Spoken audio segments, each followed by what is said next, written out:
I want to play some things for you. Let's first go to the New York Times, Nicholas Kristof, and they talked about Obama when he was in a Muslim school. He said he recalled, in a first-rate accent, by the way, the opening lines of the Arabic call to prayer, reciting them with a first-rate accent, in a remark that seemed delightfully uncalculated, and it'll give Alabama voters a heart attack.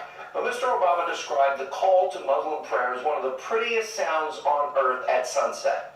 Now, I'm going to play for you back to back his comments about Islam and his comments about Christianity. And I want you to respond. Let's roll the tape.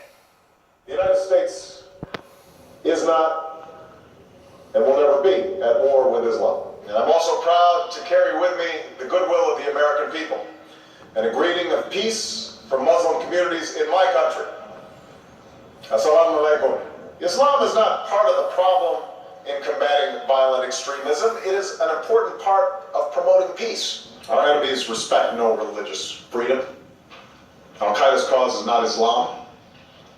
It's a gross distortion of Islam. The future must not belong to those who slander the Prophet of Islam. ISIL is not Islamic. No religion condones the killing of innocents, and the vast majority of ISIL's victims have been Muslim. We have reaffirmed again and again that the United States is not and never will be at war with Islam. Islam teaches peace. Remember that during the Crusades and the Inquisition, people committed terrible deeds in the name of Christ. Slavery and Jim Crow all too often was justified in the name of Christ. On Easter, I do reflect on the fact that as a Christian, I am supposed to love. And I have to say that sometimes when I listen to less than loving expressions by Christians, I get concerned. He won't say radical Islam. You heard his comments about Islam. Terrible deeds in the name of Christ. Horrific. What nation are we? Who were the founding fathers? What creator are they referring to in our founding documents? Are they referring to Allah or some nameless blob? No, they're referring to the God of the New Testament. Judeo-Christian values. Absolutely. Well, why is the sympathy always for the other? Why is America the problem, Sean? Now, let's add to this. An Iranian deal where you give the #1 state sponsor of terror $150 billion.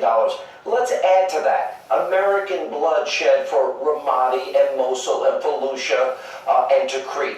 Let's add to that Mohammed Morsi, former head of the Muslim Brotherhood, a terrorist organization, becomes the head of the president of Egypt, and he gives them tanks, F-16s, and $1 billion+. A guy that referred to the Israelis as descendants of apes and pigs. He is on the wrong side all of the time. And when a man comes along who's a Muslim who says, I'm not letting the Brotherhood steal my country, I've met President Sisi, what do? We reject him. President El-Sisi has had more courage to stand up to radicalism than the President of the United States. He's on the front line. But here's my question. Why? What is it? Look, let's leave conspiracy theories to the side. Conspiracy? It's inexplicable to me. One thing. I'll give you the explanation. This man comes from a certain ideological background, okay? His buddy was Bill Ayers. He grew up with a certain individual. Bernardine Dorn, Right. Reverend Wright, A. Marshall, Frank Marshall Davis. So what's the common denominator? America is the problem. Whatever the issue is, we are the problem. And as a result, he's always going to sympathize with who? The bad guys. This idea now that this guy had a twisted sexual identity in Orlando, he was suffering, we're going to make the perpetrator out to be the victim eventually. It's unconscionable, Sean. I don't think anybody else in the media will put that together what we just did. No, and I'm glad you did it. That's powerful. Sebastian, good to see you. Thank you. Thank you, Sean. All right.